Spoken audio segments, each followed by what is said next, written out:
Mirë mbrëma të nderuar teleshikues, jemi si çdo të premte së bashku për të folur pa protokoll. Jemi pa protokoll në fakt dhe vetëm pak ditë na ndajnë nga viti i ri 2020 dhe sigurisht çdo familje, çdo individ bën bilancin e asaj që ka ndodhur në një vit kalendarik. Ne sonte do të flasim për një tjetër bilanc, për bilancin e Shqipërisë, për të mirat dhe të këqijat që kemi kaluar këtë vit, por është mbyllur në fakt me një bilanc negativ nga muaji nëntor, nga 26 nëntori, pasi kemi patur 51 viktima në tërmetin e 26 nëntorit, kemi patur mbi 1000 të plagosur, sigurisht me mijëra qytetar të mbetur jashtë rrugëve dhe që po bëhen përpjekjet maksimale sigurisht për t'i ndihmuar dhe për t'i strehuar ata. Për të folur për këtë ndjen solidariteti, bamirësie, reagimi, dëshire për të ndihmuar. Duhet ta krahasoj këtë situatë me një familje që kalon një tragjedi, ku jo vetëm anëtarët e familjes, por edhe komshinj, të afërmit, njerëzit mundohen të japin dorën dhe të ndihmojnë në ditë të vështira. Kjo në fakt ka ndodhur nga 26 nëntorit deri në ditën e sotme me Shqipërinë përpara 26 nëntorit dhe pas 26 nëntorit. Kështu mendoj ta ndajmë këtë historinë e vitit 2019 për Shqipërinë tonë. Megjithatë, rreth sensibilizimit, solidarizimit dhe bamirësisë për këtë ngjarje të rëndë, kemi përgatitur një material dhe më pas me të ftuarit në studio do të flasim për këtë çështje.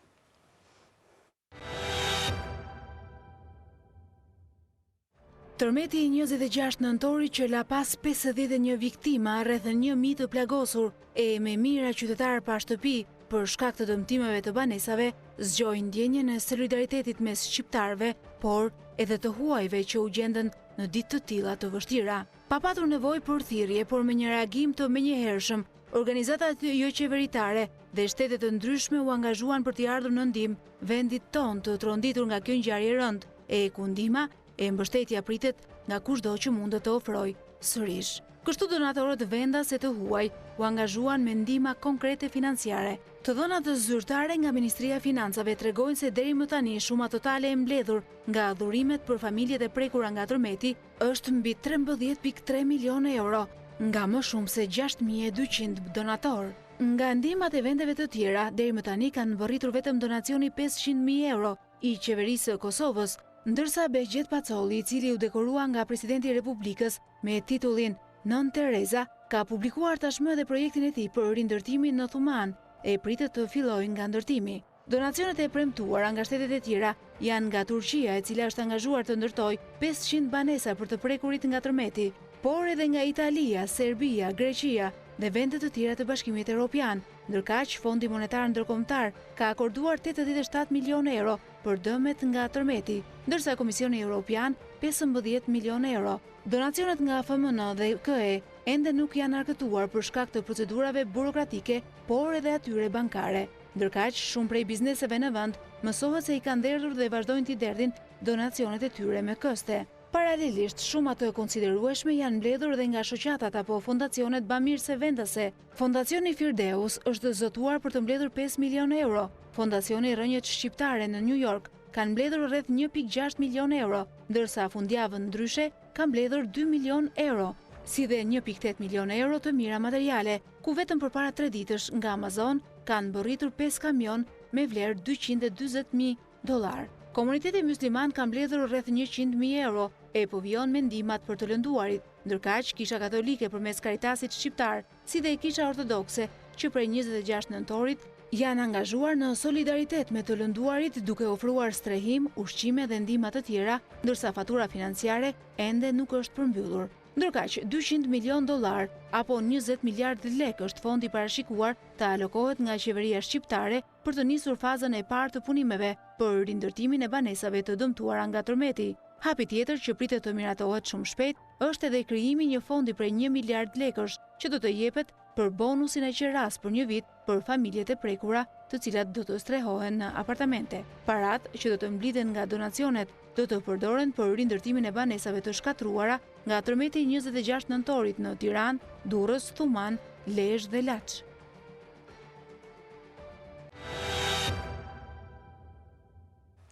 Jemi sërish në studio, po flasim për solidaritetin dhe bamirësinë në vitin 2019. Sigurisht kam të ftuarit e mbrëmjes së sotme, zotin Ylli Gura, ish muftiu i Tiranës nga komuniteti musliman. Mirëmbrëma dhe faleminderit që keni ardhur me ne. Zoti Aulon Kalaja, aktivist, kemi parë shumë shpesh Kalaja në Bubq më shumë, do të flasim për atë që ju po përjetoni dhe po ndiqni atje. Faleminderit që keni ardhur sot. Me zotin Florian Kamsi, i zëvendës drejtori i Karitasit Shqiptar, sigurisht nga Kisha Katolike, mirëmbrëma dhe faleminderit që keni ardhur, pse do na flisni për atë që ju keni ofruar për këtë ngjarje të rëndë.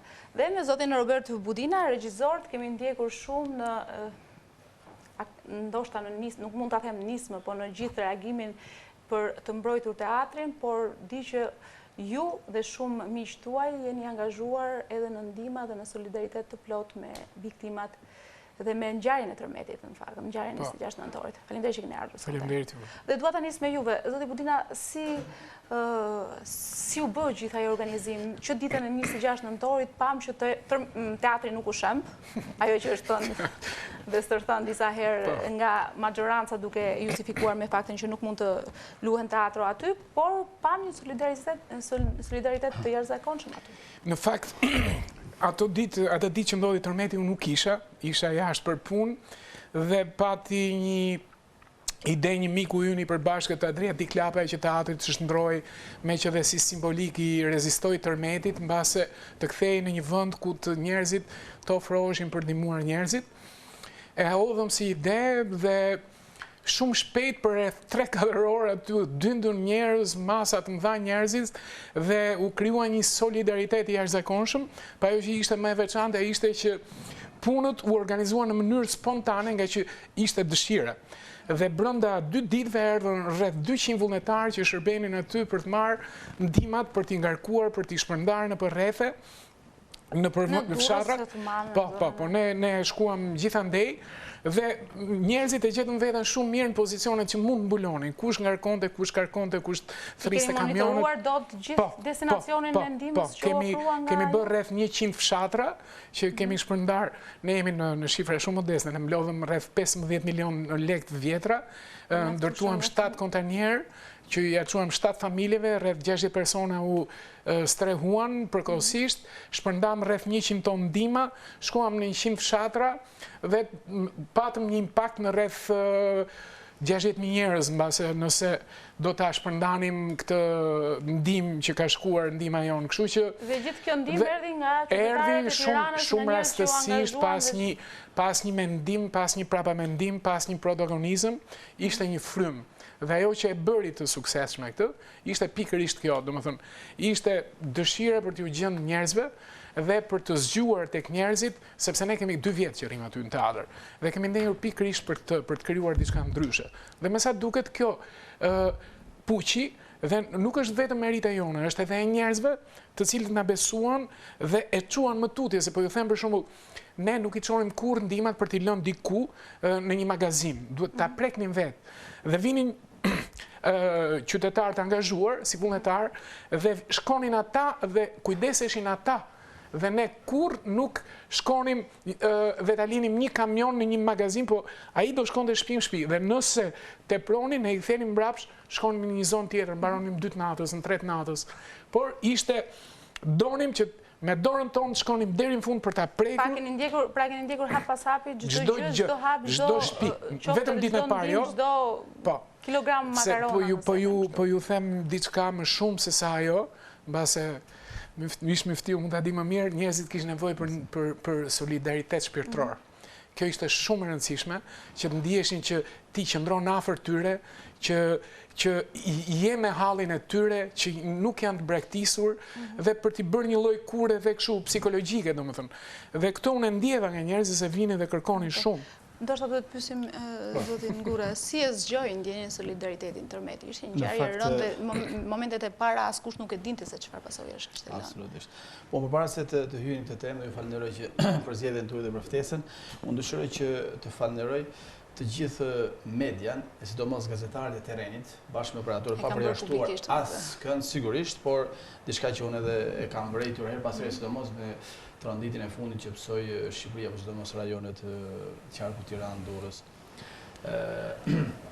Kryesisht sepse përcjellja e tyre nga terreni, pra minutë pas minute, ka prekur për te asaj, jo vetëm disa 10 mijëra, 100 mijëra shqiptar për te i trojve tona deri në Australia, po dhe në Shtetet e Bashkuara apo Kanada, por ka prekur dhe ka përcjell situatën reale dhe atë dhimbjen e momentit aty ndonjëherë edhe me emocional ishin gazetarët, për shkak se nuk shmanget dot. Ajo ka qenë, po them, thelbësore në shumicën e rasteve, sidomos po them atë cilët jashtë trojve tona, pra në Europë apo dhe në Shtetet e Bashkuara, të cilët që në momentet e para kanë në skontet e bankave e tjera kanë nderë llogaritë e para, pra dollaret apo eurot e para. Ndaj them që në këtë tragjedi, në këtë dhimbje të madhe kombëtare, media ka qenë parësore, sidomos gazetarët në teren. E dyta, ajo që tha profesori, realisht shoqëria shqiptare po lëngon, si të mos mjaftonte, pa dash të shkoja aq mbrapa, por kjo historia e një atësari të errët, komunist, ateiste, gjithçka të mohuar, po lëngon më shumë se sa duhet një tranzicion që ka shkatëruar edhe bërthamen e besimit. Pra në sensin besimit, pra njerëzit, besimi është i lirë, nuk se vetë besimi në sensin fetar, por dhe besueshmëria mes institucioneve, besueshmëria në fatkeqësi që mund ndodhin në Shqipëri, jo vetëm tërmjet e tjera, dhe njerëzit në momentet e para ngurrojnë që okay, po jap qoftë sasi monetare, qoftë ushqim apo ndihma, por ku? Sepse jo pak herë kemi rënë autoritete. Sigurisht, kemi rënë viktim, shoqëria shqiptare, pra shumica e institucioneve ka rënë viktim me dije, pra nga institucionet e saktura. Ka institucion që bie viktim pa dije. Jo, kanë rënë shoqëria viktim, duke dhënë në këto raste ngjashme, pra qofshin ndihma financiare apo dhe tjera, cilat nuk kanë shkuar në destinacionet e duhura. Prandaj me drejtë edhe zoti Budina thotë që ne e kemi shoqëruar çfarëdo qoftë e vogël apo e madhe ajo ndihma deri tek qytetari i dëmtuar apo fshatari nëse do ishin në një zonë rurale, sepse për fatin e keq deri thuajse në këto 30 vite kjo ka qenë goxha e prekur. Pra mos mirëbesimi. Jepet diçka mos besimi, dorëzohet diçka qoftë nga brenda qytetarët, qoftë dhe nga jashtë, dhe në shumicën e herës, pa e parë të gjithë tablot zezë, në shumicën e herës ka përfunduar pra në duar të errta apo nuk ka shkuar në destinacion apo por ajo që vlen që shkojnë në destinacionin e duhur kjo ndihmë. Mua personalisht si qytetar më vjen mirë dhe ajo që shoh pozitive që në jo orët, po që në minutat e parë gjithandej qytetarët kanë treguar të gjithë mirëbesimin, të gjithë shpirtbardhësinë dhe bujarin për dhënë ato që kishin, pa e ditur se ku janë dëmtuar më shumë, Tiranë, Durrës, Thuman apo kudo qoftë. Dhe kjo gjykoj se ka qenë dhe një lloj kundërpërgjigje e atij mosbesimit që po qëndeshim her pas here në këto 30 vite në sferat e tjera. Pra treguan shqiptarët që janë absolutisht solidar, kanë atë ndjenjen e bamirësisë, kanë ndjenjen e bamirësisë dhe shoqëria shqiptare nuk e ka smundjen e mosbesimit. Si qytetar do ta ndajmë të. Por atë mosbesimin e politikës. Kur vjen pastaj çështja tek institucionet dhe kryesisht te politika, sigurisht që për fat keq akoma ndryshojnë gjërat. Aulon, që prej 26 nëntorit të kam ndjekur në rrjetet sociale dhe angazhimet që ke patur, je në Bupq, ku keni pritur edhe Bamiresiun atje, ku jeni bashkë me Beskallakun, me tjerë aktivist, kam parë që është ngritur edhe një tip mense, si është situata atje tani pas një muaji? Situata pas një muaji është e njëjta fotografi si ditën që ka rënë tërmeti. Pra njerëzit jetojnë çadra me përjashtim disa kontenierëve që ky nuk është lajm i mirë. Por është i vërtet. Disa kontenierëve që ka sjell Aleanca për teatrin, e ka sjell zoti Agron Shejaj, kaq kontenier kanë Bupq. Ajo që do thoya. Sa kontenierë janë gjithsej? Mund të ketë 7, kam përshtypjen, jo më shumë. Dhe sa familje janë jashtë? Sepse ju keni qenë atje dhe e keni ndjek nga afër dhe e dini shumë mirë situatën se si është. Janë në zonën e Bupqit janë 270 familje të dëmtuara, cilat jetojnë çadër, sepse ka dhe familje të tjera cilat janë dëmtuara por nuk jetojnë çadër, pra janë dëmtuara pjesërisht.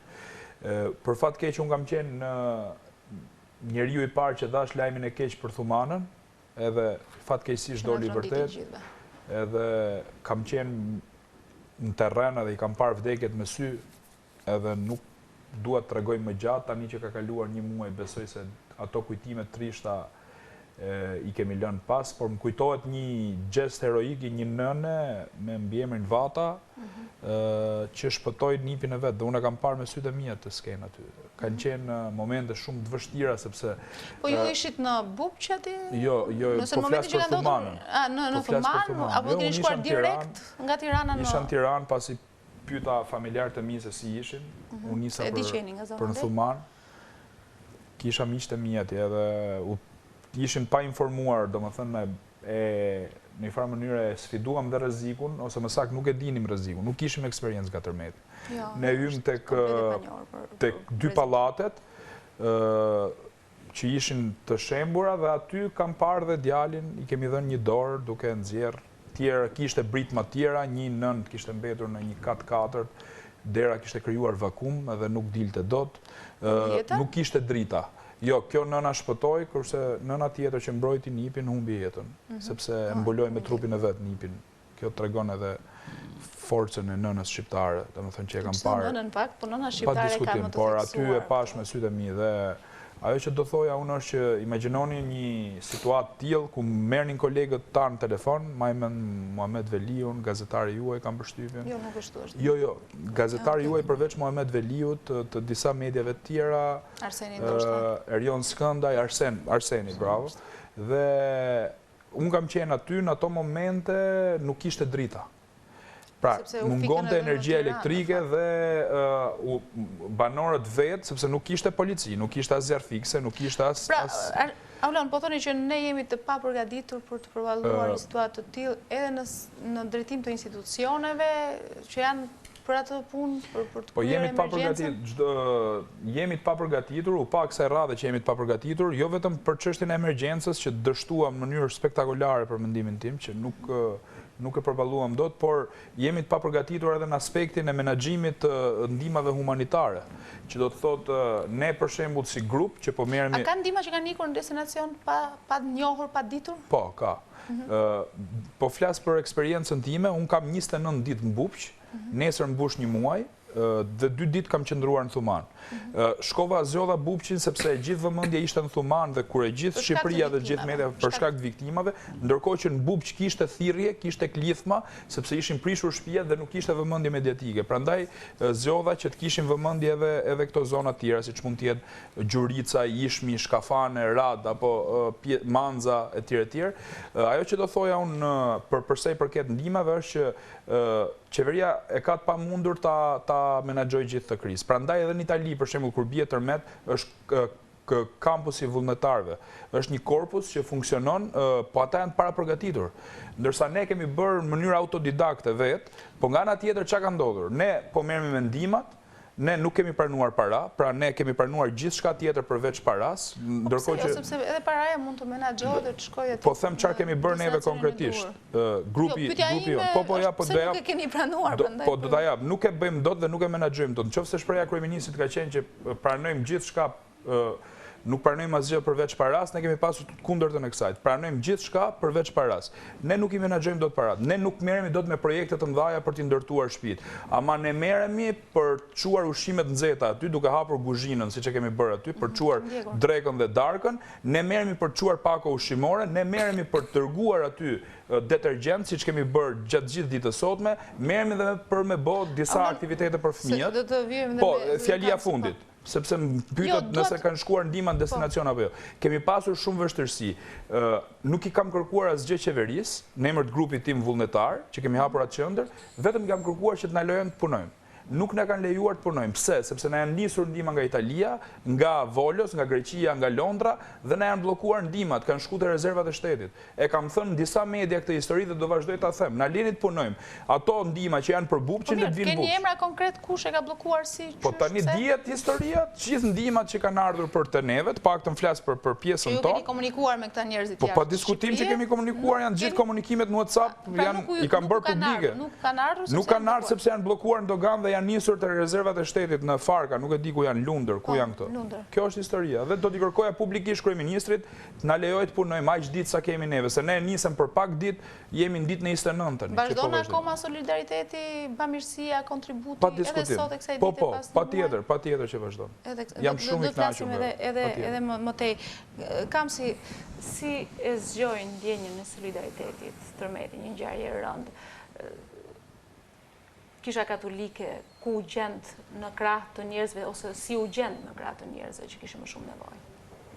Atëherë, para gjithës, falenderoj për ftesën dhe gjej rastin t'i bashkohem edhe parafolsve për të falenderuar dhe medjen e cila me të vërtet bërë një paraqitje reale, objektive të situatës mjetë e çfarë ndodhi. Bazuar në eksperiencën që Karitasi Shqiptar Karitasi aktivitetin e ti e ka në 365 ditë të vitit, nuk e ka vetëm në një periudhën e situatës. Kjo është vërtet, është mëse vërtet. Bazuar, atë dohet thoja, bazuar edhe në, si thuash, në qëllimin e vetë e kësaj organizate humanitare, si strukturë e Kishës Katolike, e cila ka përballuar dhe sfida tjera, krizat tjera, si që ishte në alternandës të luftës në Kosovë, po të viteve të para situatës ekonomike dramatike të cilën në gjetëm mas vite 90, po dhe të konflikteve tjera, si dhe në rastin dhe të përmytjeve, Karitasi Shqiptar, më njëherë, mas disa orëve, mas ndodhi kjo fatkeqësi, është vënë në lëvizje. është vënë në lëvizje duke undar. Çfarë ka ofruar? Po, jo, si fillim, gjëja e parë që kemi bërë, jemi ndar në grupe si stafi Karitasit, kemi shkuar personalisht të rrën. Unë personalisht kam qenë vetë në terren, në një zonë të Tiranës, në zonën e kombinatit, bazuar duke u mbështetur edhe nga misionarët e tjerë të cilët ushtrojnë aktivitetin të tyre në këtë zonë, ose në zonët e tjera si në Durrës, si në zonën e Kurbinit. Pra, duke qenë në bashkëpunim me strukturat lokale të Kishës Katolike, kemi shkuar në zonët ku ndodhi kjo fatkeqësi për të konstatuar, si veprim të parë, konstatuar realisht për të prekur vetë me dorë situatën, pasojat dhe verifikuar të dhënet përsa i takojnë. Në momentin që ju keni bërë verifikimet, ose në momentin që ne flasim, sa persona keni të strehuar, ose që keni nën monitorim ju si Karitas, si Kishë Katolike, për personat e të thotë, kjo ishte si ndërhyrje e parë. Pastaj, në momentin që grupet të ndara në zonët e ndryrës, si që thash, të stafit Karitasit, më njerë është ngritur shtabi i emergjencës të kësaj strukture. Pastaj, janë kontaktuar gjithë misionarit e Kishës Katolike, duke qenë si janë prezent dhe kanë strukturat, si thush, lokale në këto zona. Është krijuar ky rrjet lokal. Në momentin që është krijuar rrjeti lokal, është ndërhyrë me ndihmë humanitare, ushqime, duke ndihmuar familjet të cilët ndodhen në këtë situatë të dëmtuara nga tërmeti. Pra, ushqime, batanie, krevat, si thush si ndihmë e parë, mas janë konstatuar sa familje janë jashtë. Sa ju keni mundur që ti ndihmoni? Patjetër. Regizor Budina, komunikimi juaj me institucionet shtetërore si ka qenë në këtë rast? Nuk kemi pasur asnjë komunikim me... Dije që ju jeni kundërshtar të hapur jo, por nuk ka lidhje, se edhe nuk na lidhte. Për shkak të asaj që ndodhë me Aleancën për Teatrin, por që... Por nuk na lidhte asgjë dhe vetëm gjë ashtu si tha dhe Uloni. Keni pasur njëjtin problem siç thotë Uloni? Unë gjej rastin ta falenderoja Ulonin se e kam bërë, e kam ndjekur dhe është një shembull frymëzimi, nëse duhet ta them sepse punon shumë dhe është gjithmonë aty, është këmbgulës, është i fokusuar, e çon deri në fund një gjë që e merr përsipër. Natyrisht dhe edhe zotrin, por këta janë struktura më të mëdha, ne kemi nevojë për shembull tillë. Pra kanë mundur të ngrënë shtabe emergjencash. Besoj që edhe komuniteti Kjo pastaj ka të bëjë me organizimin e përgjithshëm, po unë flas që shoqëria shqiptare ka nevojë për shembull tillë që njerëzit ofrojnë të... Ashtu siç jeni edhe ju tek Alianca. Ne nuk kemi pasur kontakte me institucionet, ne kemi vepruar vetë, nuk na kanë penguar, madje mund t'ju them që hapi dhe bashkia një vend aty dhe nuk shkonte njëri për t'i çuar, e mbyllën pas 2 ditësh dhe policët e bashkisë na ndihmuan se i thoshin çojini ke teatrin, ishin të dështuar, domethënë.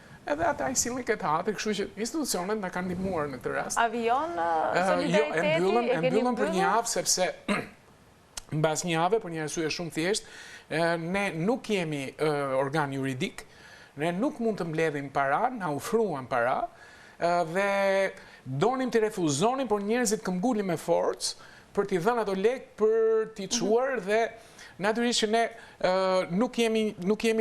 nuk është ky qëllimi ynë. Qëllimi ynë kryesor është të mbrojmë teatrin etj, që dihet si themi për ditë. Kështu që në këtë kuptim e vetëm nuk kemi pasur asnjë kontakt me institucione shtetërore dhe nuk na kanë penguar se mund na ndalonin rrugën siç bëjnë shpesh apo siç kemi qenë herë të tjera në konflikt me ta, dhe u përpoqëm që ta çonim deri në fund besimin që na dhanë njerëzit, po kjo ishte shumë e rëndësishme.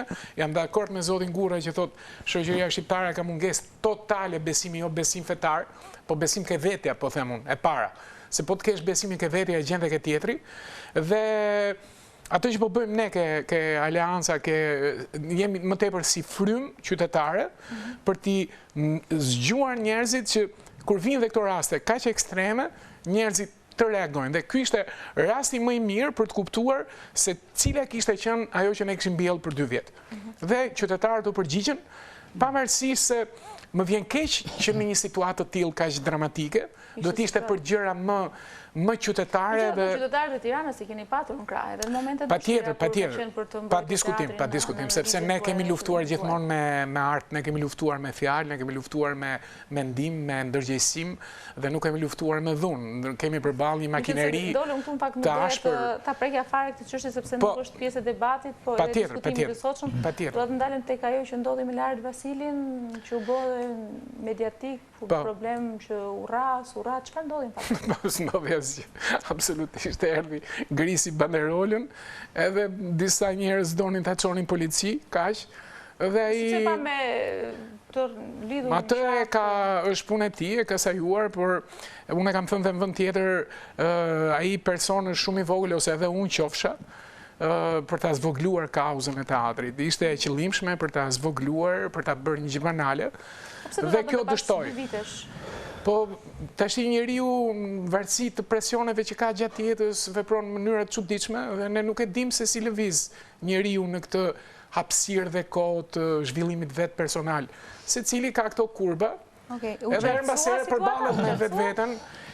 Sigurisht që natyrisht që unë jam domethënë kam kallëzim penal dhe i dhash policisë gjitha videot që ne i kemi dhe nuk i kemi bërë mediatike për një arsye të thjesht, sepse fushata ndaj personit ishte shumë e egër nga njerëzit në rrjetet sociale dhe unë bëra thirrje që njerëzit ndalojnë sepse ne nuk jemi për këtë shembull. Pavarësisht se u denigrua dhe nuk më vjen mirë që në kuptimin njerëzor ne ti trajtojmë njerëzit në atë formë. Ai mund bëj gabimin e vet, unë nuk jam njëri fetar, por brenda vetes time për mua ka rëndësi ajo që bëj unë dhe nuk ka rëndësi mënyra si ta denigroj tjetrën.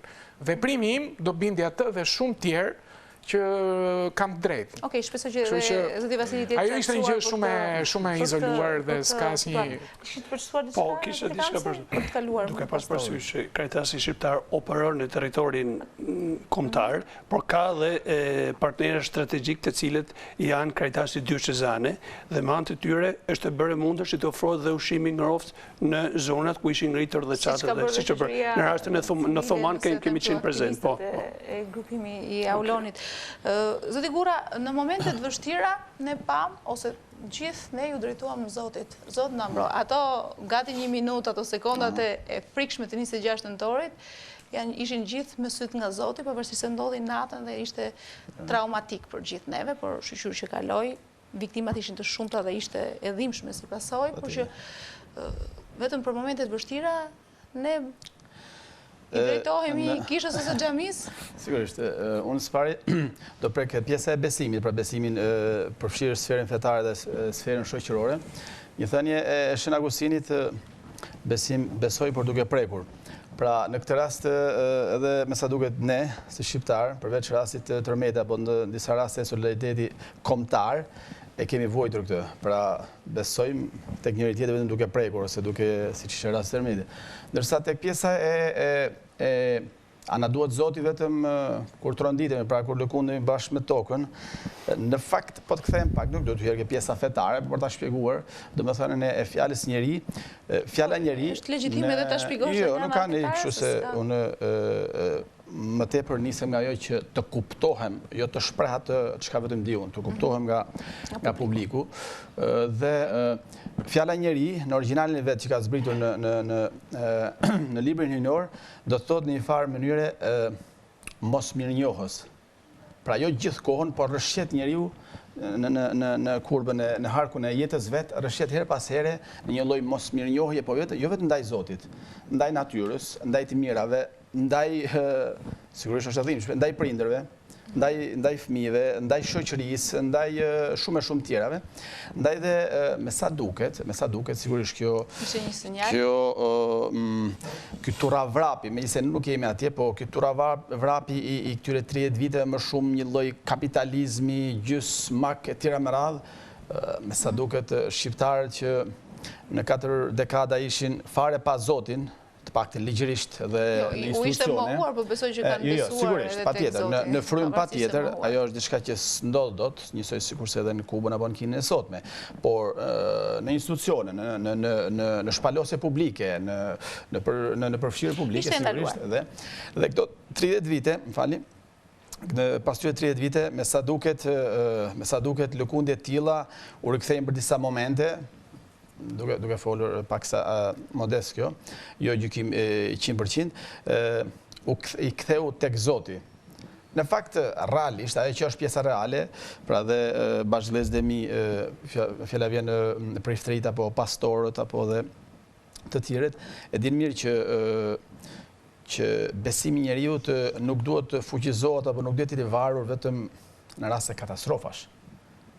Unë besoj se ne zgjohemi më shumë dhe bëhemi më shumë dhe në një farë në mos qofsha gabim, unë më vjen mirë kjo që ndoshta edhe pse një lloj zgjim i vonuar, por zgjohemi për të qenë bashkë dhe jo për të qenë më afër Zotit. Sa pjesë për të qenë më afër Zotit, kjo është edhe personale, por është fjala vjen bashkëvëllezërit e mi katolik në kish apo në katolik apo ortodokse apo në xhami, ndërsa solidariteti, solidarizimi i të gjithëve bashk, duke i shkrirë këto nuancat e besimit apo dhe nuancat shoqërore, ajo themun se na kthen realisht tek ajo që Zoti kërkon tek ne. Në fund në shumë aspekte ne i përkasim njëri tjetrit.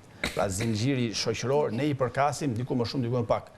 Dhe shqiptarët pas 5 dekada, sepse do të kujtoj këtu dhe atë...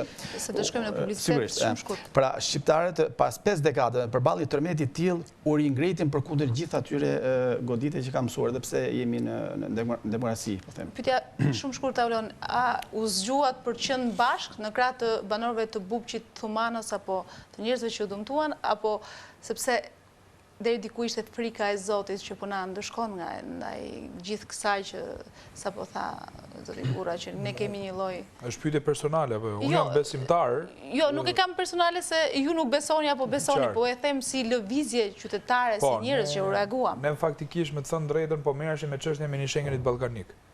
Po, sepse kam ndjekur ke qenë në Kosovë, në Korçë. Po, kemi qenë në një lëvizje kundër miniShengenit ballkanik dhe me datën 27 nëntor ne do kishim tryezën e Vlorës, pasi bëm 9 tryezën nëpër qytetet e Shqipërisë, ne kundërshtuam, ndodhi tërmeti edhe ndërprem rrjedhën logjike të gjithë kësaj historie.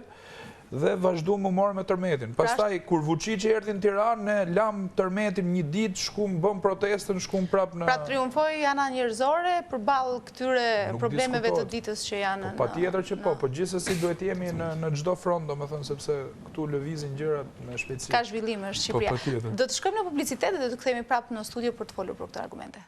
Publicitet.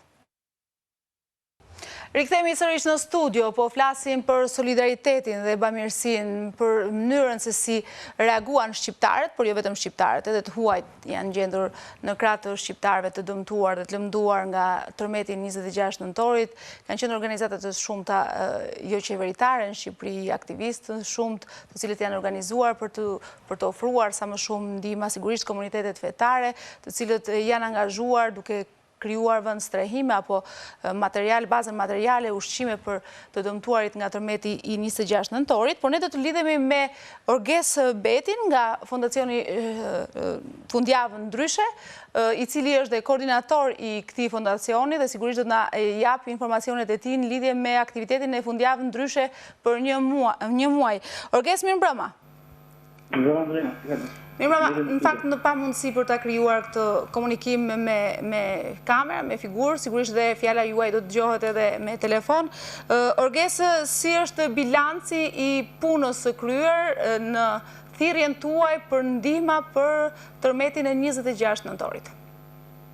Në fakt ka pasur një solidaritet jashtëzakonshëm në momentin që ne po flasim, unë jam ende në terren, jemi në mundësë në fshatrat e thellë të Tiranës.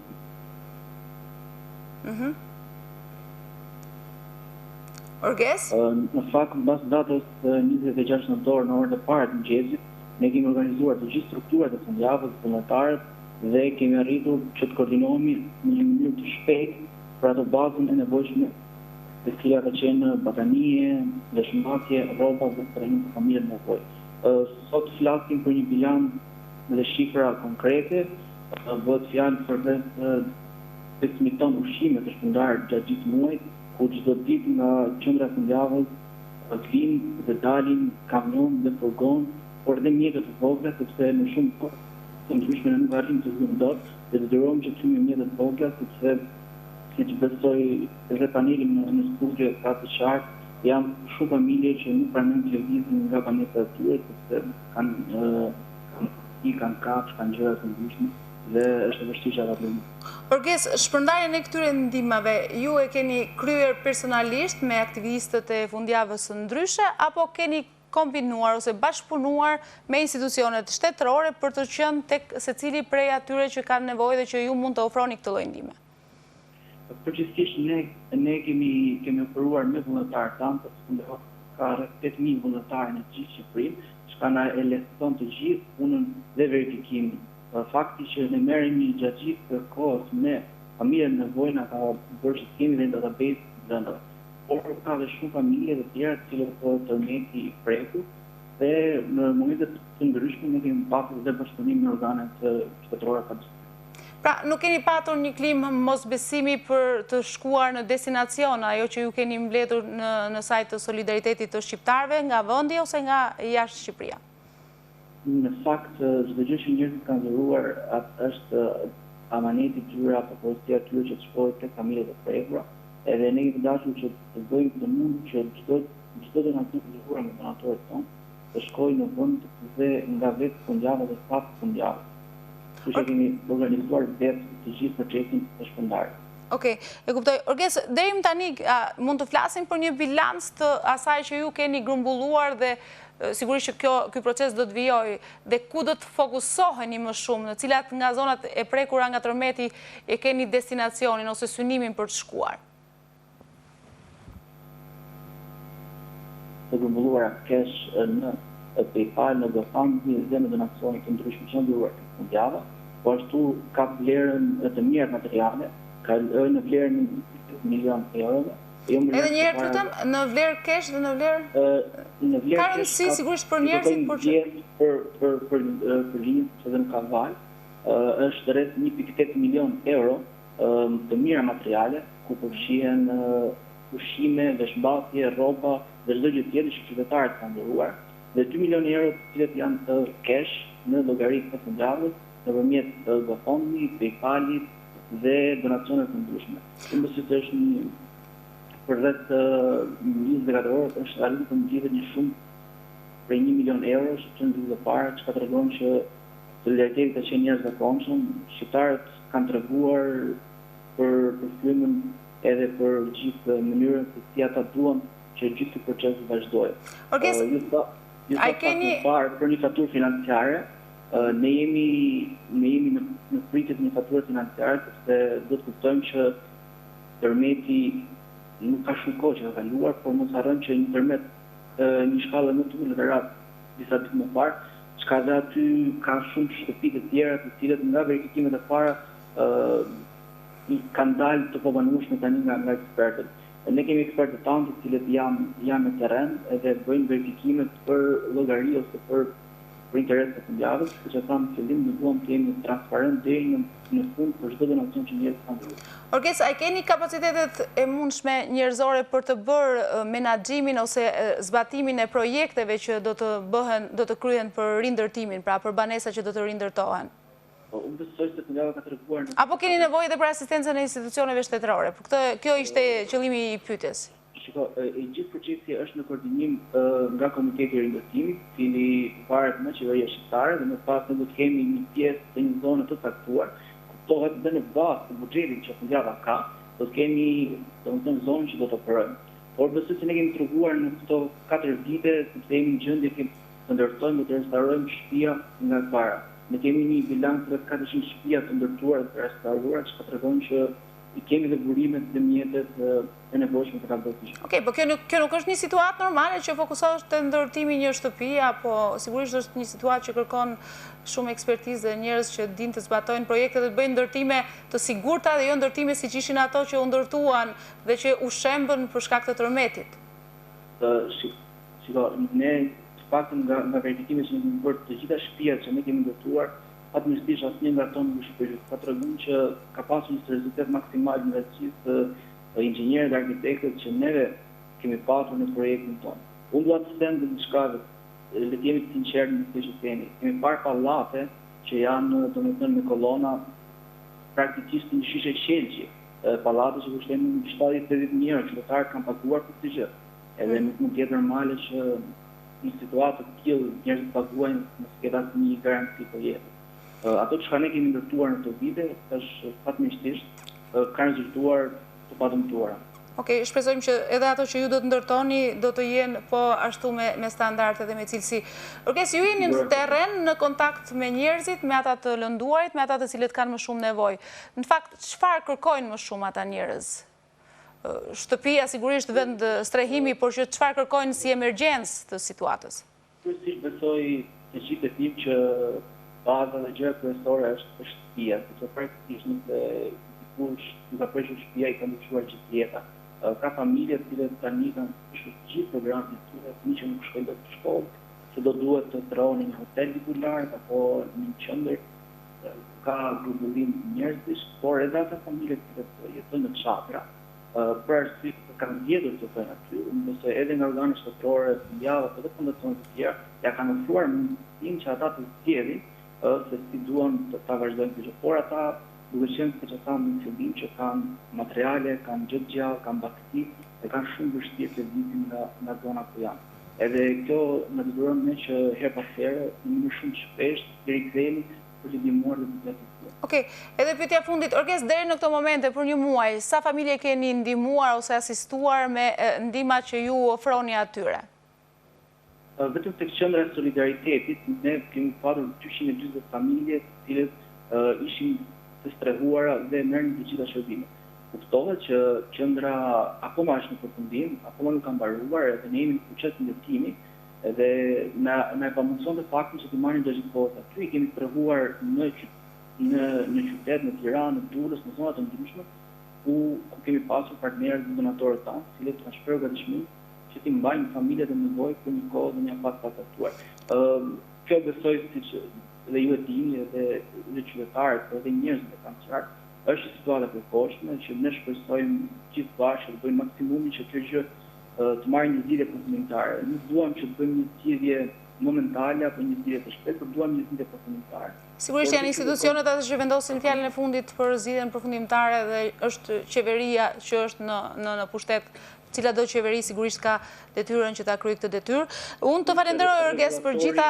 Regulatori një shoqëri është qeveria dhe pa diskutim që koordinimi, ne kemi thënë gjithmonë që jemi pro koordinimit dhe kundër bashkimit, jo vetëm fundjavë, por edhe organizata të tjera, kundër bashkimit të fondeve. Por pa diskutim që qeveria ka rolin kryesor në gjithë këtë gjë.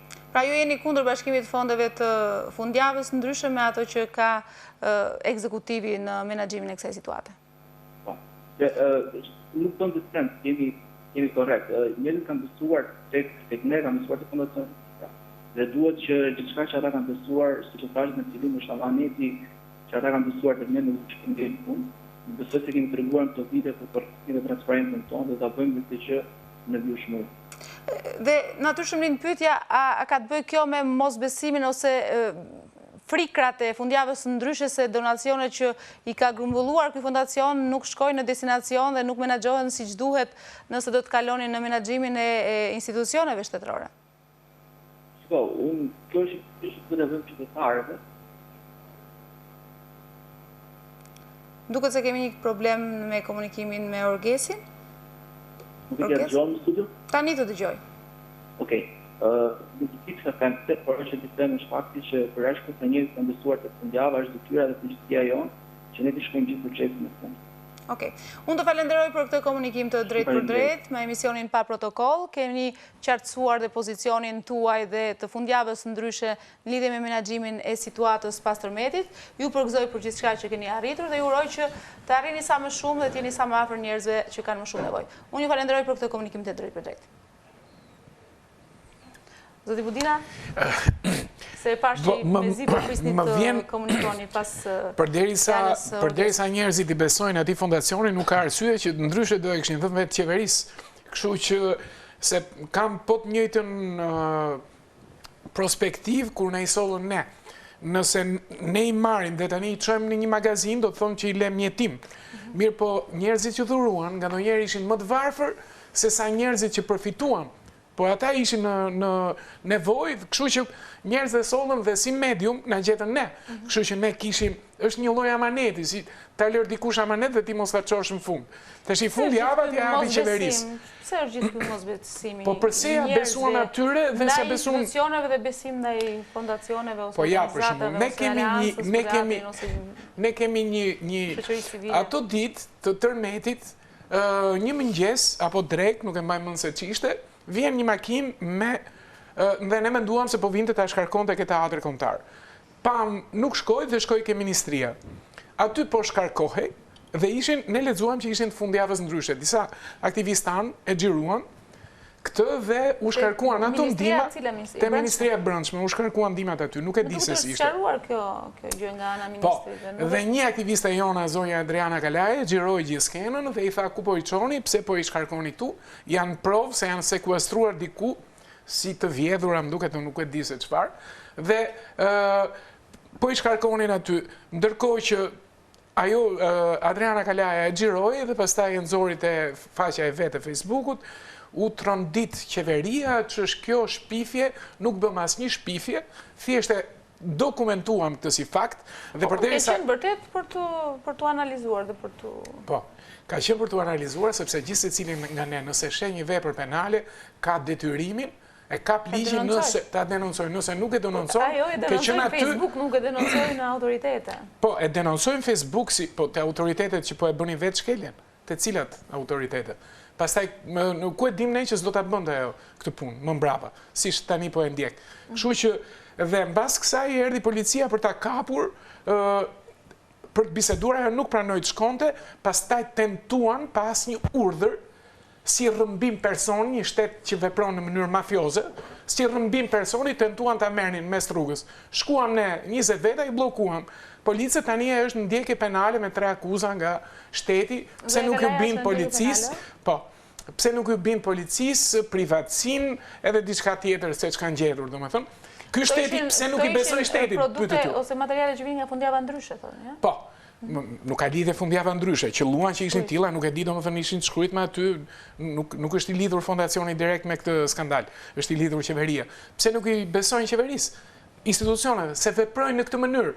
U shkul ministri Jon i brendshëm dhe hodhi akuza pafund që si kanë fare për hije një qytetari, aq më tepër. Ai ka qartësuar besoj pozicionin për këtë, me sa mbaj mend. Ai bëri akuzat direkte dhe u trondit nga kjo që bëm ne. Ne nuk bëm asnjë shpifje, ne dokumentuam një shkelje, kaq. Këtu mbyllet historia dhe nuk ka nevojë me shku më tutje. Prandaj nuk i besojnë institucioneve se veprojnë në këtë mënyrë në ditët e tërmetit. Në vend të merren me ata njerëz, merren me njerëzit që denoncojnë shkeljet. Nuk është e drejtë kjo. Kam përshtypjen. Pse mendon gjithë ky mosbesim ndaj institucioneve? Ju e thatë një tjetër fenomen që ju kanë blokuar ndihma që kishit të planifikuar ju si aktivist, por edhe mosbesimi ndaj institucioneve, një fenomen që u vure dukshëm në këtë situatë. Ne, në fakt, nuk është se ishim Parisi edhe u bëm kështu, apo jo. Pra kjo gjendje tërmetit ne po merremi tani, po Shqipëria ka qenë ajo që ishte deri para pak kohësh, apo jo, dhe vazhdon në njëjta. Ndaj Shqipëria para 26 nëntorit dhe pas 26. Sigurisht që ka një ndarje të tillë, sepse me atë bilanc viktimash dhe këtë situatë katastrofike, sepse ne Zoti na kishte marrë gjithmonë me të mira, por ne do të merrnim masat, do të përgatiteshim për këtë situatë. Edhe do doja ta sfidoja kryeministrin, në rast se ka pasur në terren një kuti të shkruar rezervat e shtetit, unë jap dorëheqje nga gjithë aktiviteti publik. A ka pasur një kuti ndihmash? Nuk ka nevojë të shënohet rezervat e shtetit, ka nevojë të ofrohet si ndihmë tani se. Ku janë ndihmat pra? Ky është problemi, se në rast se do ishin ato ndihma nuk do na bllokonin në ndihmat. T'ju them dhe një histori tjetër që kush shkonte në një kohë caktuar, pasi Aleanca për Teatrin mori një lloj fame që po dërgonte ndihma, kush shkonte me makinë aty gjobitej. Ky është fakt. Edhe unë kam qenë aty dhe i kam parë me sytë e mi se si njerëzit linçoheshin që mos çonin ndihma, sepse siç e tha zoti Budina, aty ishte bashkia, këtu ishte teatri dhe u pase njerëzit ku i çonin ndihmat. Pra ka një shumicë të heshtur që reagon në këtë lloj mënyre.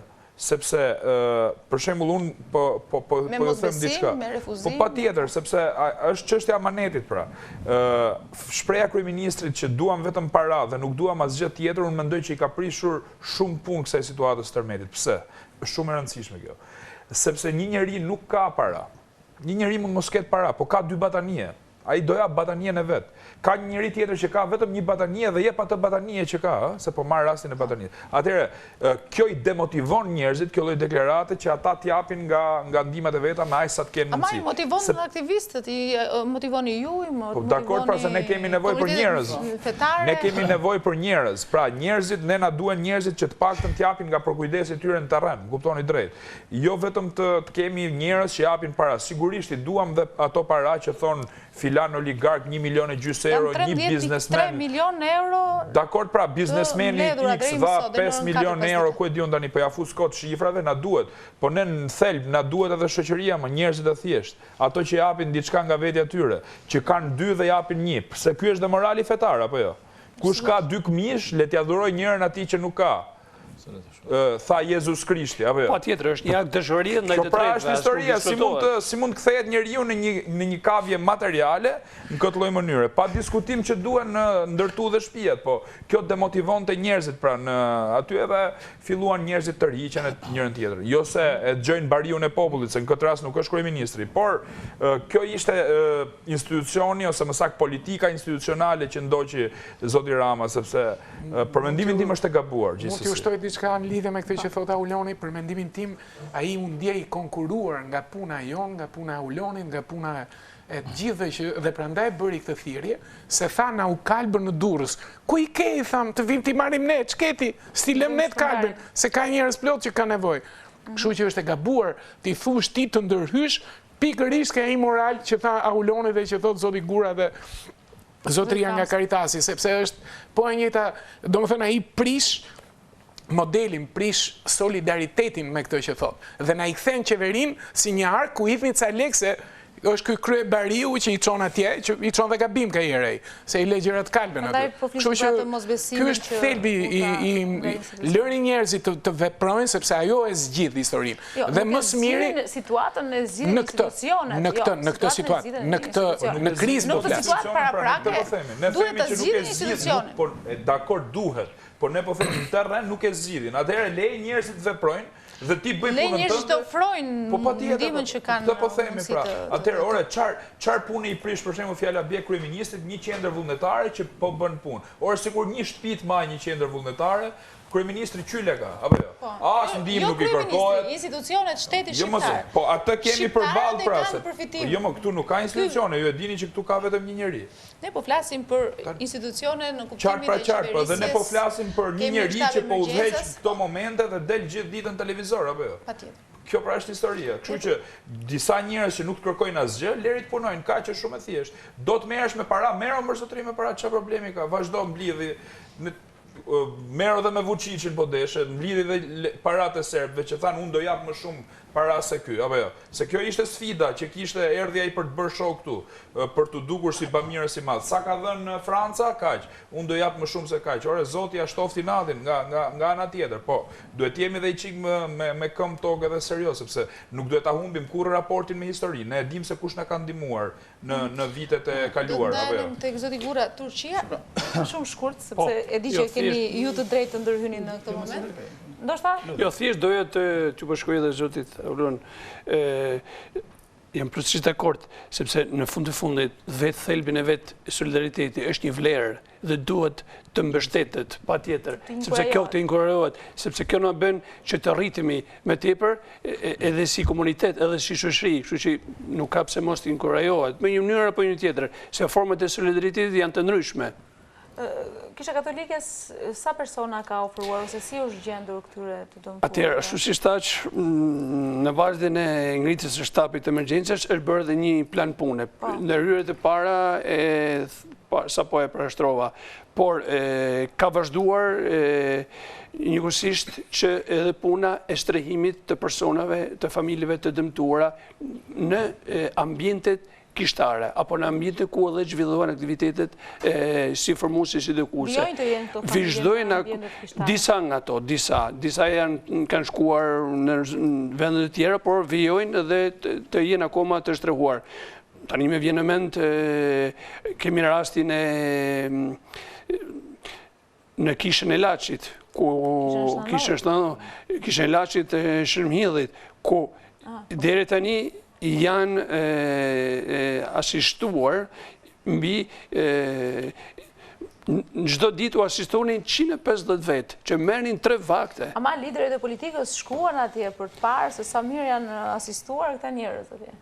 Kjo, po, kanë shkuar, po, e kanë kontaktuar, politike, së duhet të dalë. Deri tani unë do të shtoja që në strukturat e Kishës Katolike janë shtrehuar mbi 200 familje.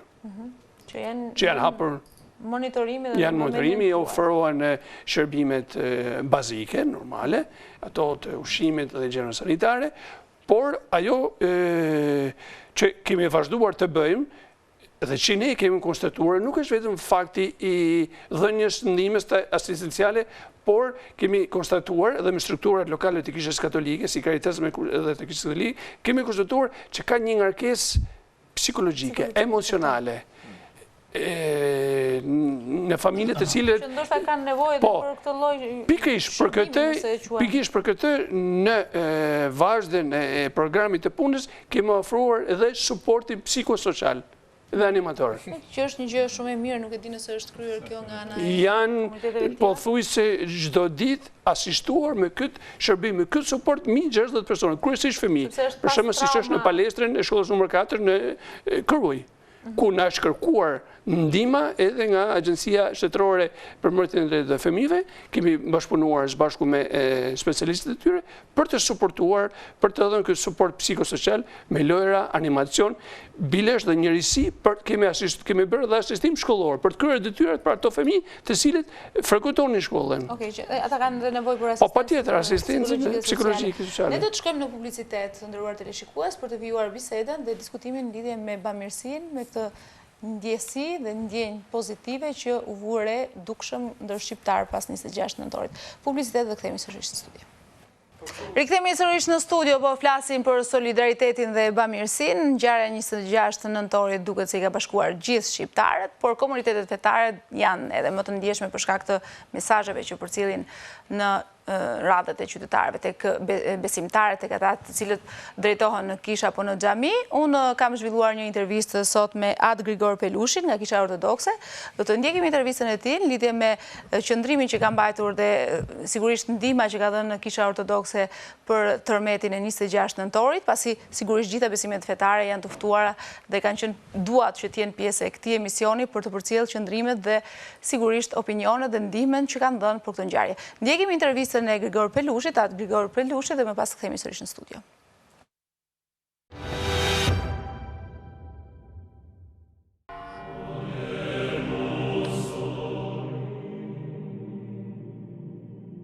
Atë Grigori, Shqipëria u përball me një ngjarje shumë të rëndë rreth një muaj më parë, eksaktësisht dje u bë një muaj kur u tronditëm nga tërmeti i 26 nëntorit dhe la pas 51 viktima, rreth 1000 të plagosur, rënd ose jo, sigurisht dhe me mira familjar jashtë, pra tashmë që po kërkojnë ndihmën e shtetit dhe të kujtdo. Kisha Ortodokse, si është angazhuar në gjithë këtë betejë të vështirë për të përballuar me qytetarët? Në fakt, në radhë të parë unë dua të shpreh ngushëllime të gjithë familjarëve, të gjithë atyre njerëzve që u lënduan, po themi në jetë njerëzore, që humbën njerëz të tyre të afërm, fëmijë, gra, nëna, ngushëllimet e mia më të sinqerta për këtë tragjedi që ndodhi për së vërtetës për vendin tonë. Kisha që në momentin e parë, që kurse ndodhi ajo ngjarje, menjëherë vetë kryepiskopi Anastas u nis drejt qytetit të Durrësit, kur ende njerëzit ishin në panik, kur ende njerëzit ishin të tmerruar nga ajo që ndodhi, dhe shkoi atje nga afër, duke i parë, duke i vizituar, duke shprehur solidaritetin e tij dhe të kishës ortodokse për të gjithë këta njerëz.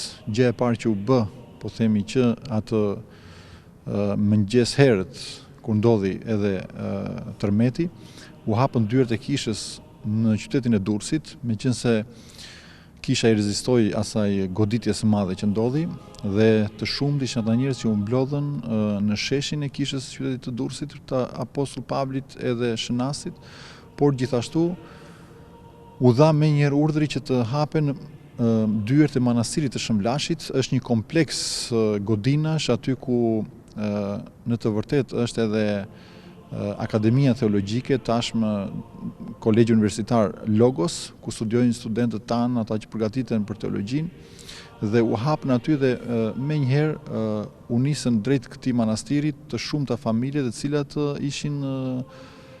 kishin humbur shtëpitë e tyre, kështu që rreth 200 persona shkuan që në momentin e parë në këtë manastir. Sot aktualisht, sa të strehuar, ose a ka njerëz të strehuar nga Kisha Ortodokse, nga personat që janë të dëmtuar dhe kanë mbetur jashtë nga tërmeti? Siç e thash, pra ishin 200 persona që shkuan, po themi që ditën e parë, dhe një pjesë e madhe e tyre vazhdon ende dhe sot.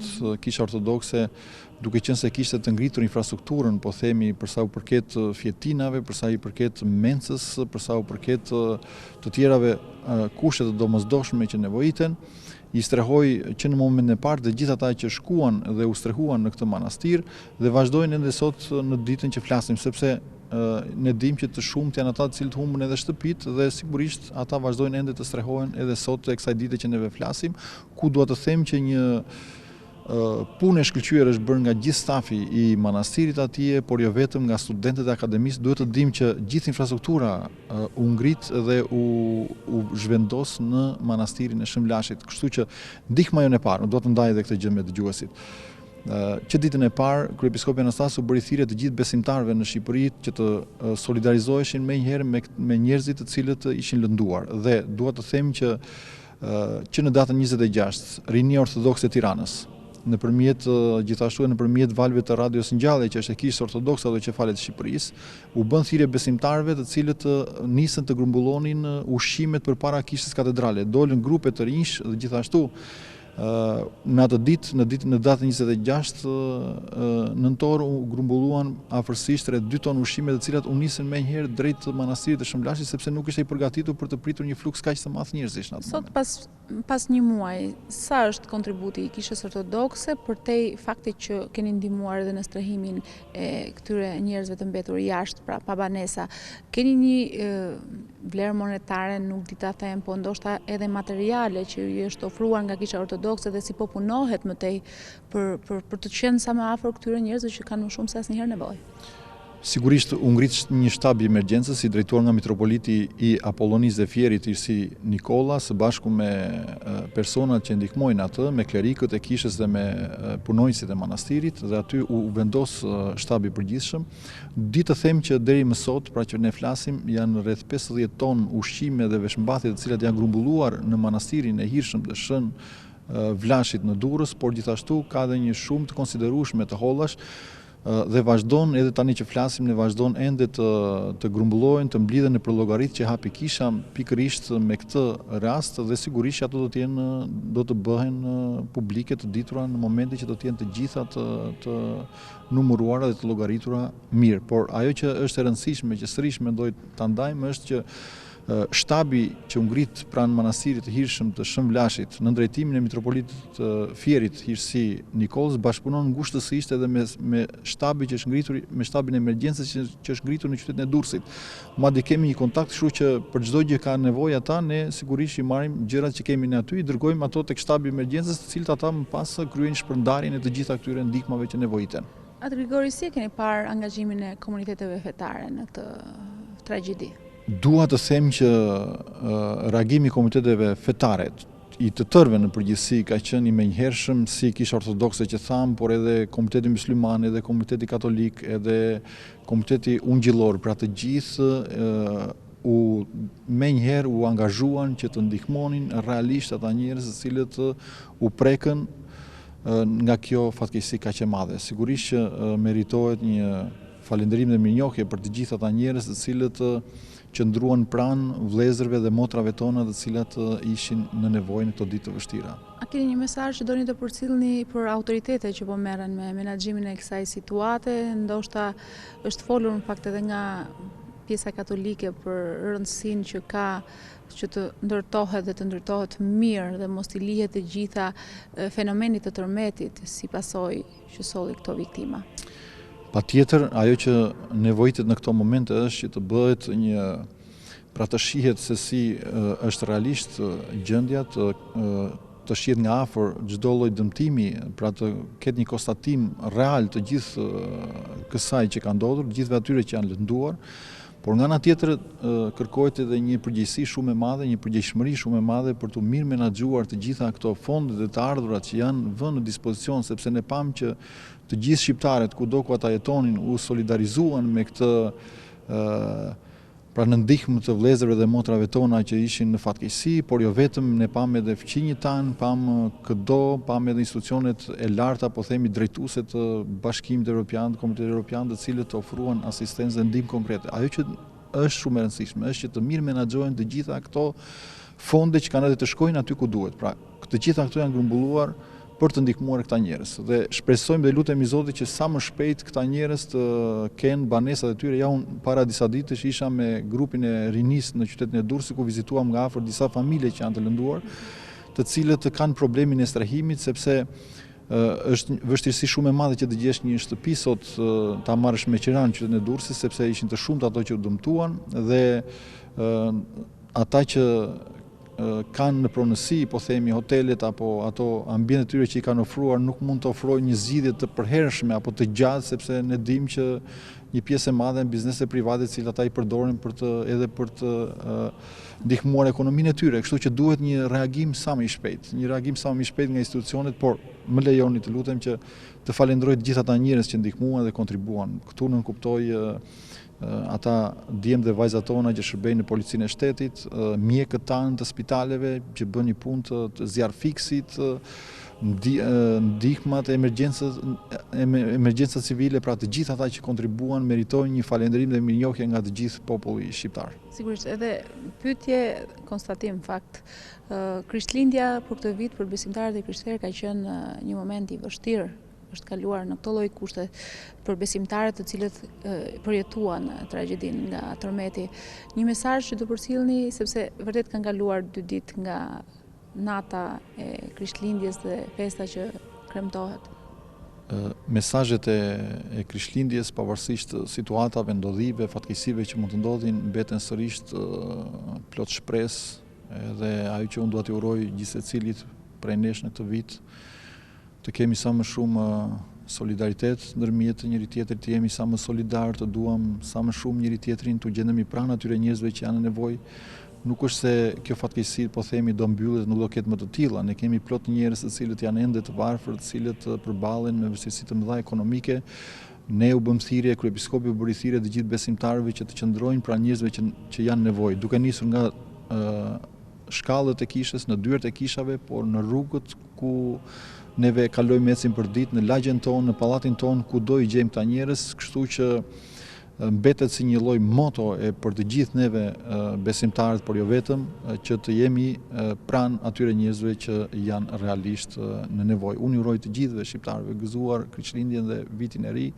Sigurisht thash që mesazhi i Krishtlindjes ka të bëjë me shpresën, ka të bëjë me shpëtimin e njeriu, ka të bëjë me pajtimin e Perëndisë me njeriu, ka të bëjë gjithashtu me vllazërimin e kombeve e njerëzve me njëri tjetrin. Atë Grigori, ju falenderoj për këtë intervistë. Ju falenderoj shumë dhe juve për vizitën tuaj këtu, për intervistën që më ofruat. Intervista me atë Grigor Pelushin, gjithsesi po fliste për ato që ka kontribuar Kisha Ortodokse në situatën pas tërmetit të 26 nëntorit.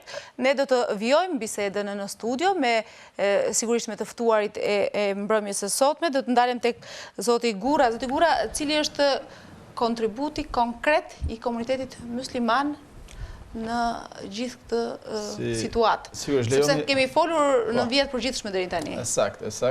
Lejoni s'pari të citoj ose të nënvizoj dy momente shumë të rëndësishme. Besim do thot t'japësh. Dikush më njëherë do thot që të japin ata që kanë më shumë dhe të mbarohet. Faktikisht unë jam, por thelbësore në besimin tonë dhe po ashtu edhe në krishtrim, është ajo që preku pak më parë edhe zoti Kalaja. Të japësh nga ajo çka ke. Dy nga profetët më të mëdhenj, edhe Isai, pra Jezusi edhe Muhamedi, kanë thënë, sigurisht atje ku në vendin ku kanë jetuar, të dhënit edhe me një hurmë. Ndërsa për ne shqiptarët edhe një kafshat me ndar është mbi gjithçka dhe do të thotë shumë çka. Tërmeti pas 5 dekade, ato ditë im atë, në moshën 80 vjeçare sot, e ka kaluar tërmetin e viteve 79, pra i fundi që ka qenë një tërmet i rënd, i fuqishëm, dhe dëmet faktikisht nuk kanë qenë më të pakte se sa ky 26 nëntorit, realisht, edhe materiali dhe njerëz. Por me këtë, me 51 jetët e humbura, për cili do prej nesh i përcjell ngushëllimet e sinqerta, se në fund kanë qenë prindrit apo fëmijët apo niprit apo gjyshe e dikujt. Dhe ky tërmet që goditi një pjesë të madhe të Shqipërisë, të themi dhe atë që është reale, kjo nuk është një goditje ose një dënim prej Zotit. Shumica, unë kam patur rastin të njoh nga afër familjarët e familjes Lala. Pra ku 8 pjesëtar nga 2 nuk dua të krijoj një situatë të dhimbshme, po diçka reale, nga binjakët 2 vjeçar deri tek një nën 79 vjeçare, pra nën rënohet e një shtëpie, në fakt nuk ka asgjë nga Zoti. E gjitha ka qenë dhe do të dalë sigurisht, nuk do të jetë e vonë, nga korrupsioni, nga inxhinierët apo specialistët e thjeshtë që kanë shkuar, i thënçin, për të legalizuar e këtë e deri tek instancat më të larta që kanë marrë me ndërtimet e pas viteve 90, ose më saktë me katrahorën urbanistike, kryesisht në zonën e Durrësit, pra në Ishkënet, pastaj pse jo edhe në Tiranë apo dhe diku tjetër. Do të them që kjo goditje ishte më shumë ajo që prekëm fillim. Pra mosbesimi ose padrejtësia që ne ditë pas dite me shumicën e herës me vedije dhe qëllimisht bëjmë apo sulmojmë apo godisim ndaj njëri tjetrit. Pra nuk është thjesht në termin tashti nuk e di çka është shtu në Shqipëri apo kjo e keqja dhe tashti Zoti po hak merret. Nuk është si një rrufë e qiell të hapur. Absolutisht. Shumicën e atyre. Përjashto po. Ka një realitet tjetër, unë isha vetëm 3 ditë pas tërmetit, pra me datë 28 nëntor, ke disa miq në Shijak, aty ka disa qindra shtëpi, pra zona rurale e Shijak, duke filluar nga qyteti, po dhe me qindra shtëpi në fshatrat, disa të banuar, disa jo, të prisha ato janë ndërtesa të ndërtuar në vitet 70, pra shtëpi të fshatit, 1 kaçe, më shumë edhe 2 kaçe. Ato, mund të themi, sigurisht që janë shembur nga lëkundjet natyrore të tërmetit. Nërsa të rastit, familja Lala, Thumana është edhe pas 21 Kalaja di shumë mirë, sigurisht, pra kanë padur disha shiritat atje që janë vendosur, po ta themi në mënyrë metaforike, kanë qenë shirita me 50.000 lekë të vjetër, korupcion që kanë marrë inspektorët e thjesht që i kanë vënë. Kjo është i vrasësh në mesditës me diell. Dhe për të kaluar, e them këtë, që sigurisht disa të vërteta duan thënë dhe jo për të vënë njerëzit përpara tokës për shkatimit, por jeta njerëzore nuk është kaq e lirë. Dhe jo për të drejtuar pra ky ata janë të këqij dhe ne jemi të mirët apo jemi angjëllorët. Jo. Jeta shumë e çmuar. Sigurisht, jemi një zinxhir, hallkat e një zinxhiri të tërë dhe nëse nuk reagohet, nëse në këtë provë kombëtare spari institucionet qeveritare, se kanë drejtësi se kemi dhënë një vot besim, aq sa kanë dhënë shqiptarët para disa viteve, institucionet vendore, ato aq sa u dhënë mirë besimi, vot besimi, nëse nuk kalojmë këtë provë kombëtare, ne do të dështojmë për adresimin e përgjegjësive? Absolutisht, do t'i prek një pas një. Të provë të mirë besimit të këtyre 1 euro dhe disa miliona euro, që janë dorëzuar në organizmet të shoqërisë civile, janë dorëzuar pra institucioneve fetare, muslimanet, krishterë dhe tjerë, protestane e kështu me radhë, janë dorëzuar gjithë organizmat e shoqërisë civile, edhe ato ndoshta që janë dorëzuar në sajtin e qeverisë, nëse nuk do të kalohet kjo provë e mirë menaxhimit, pra si që përmendin shpesh edhe ai zoti përfaqësuesi fundjavës ndryshe Beti Orgesti, që janë një amanet, sigurisht, të cituarit, të cilësuarit amanet do të thotë është e shenjtë. Çdo qindark, çdo centi euros apo dhe dollari apo tjerë më radh, apo dhe qindarkat që kanë dhënë shqiptarët, sepse ka njerëz cilët vërtet janë në një varfëri, por nga tërmeti nuk janë goditur, po them në Durrës, apo dhe në Tiranë, apo dhe në Krujë, dhe kanë dhënë me gjithë të varfëri për të ndihmuar ata cilët janë jashtë në çadra, apo kanë çuar her pas here ushqime.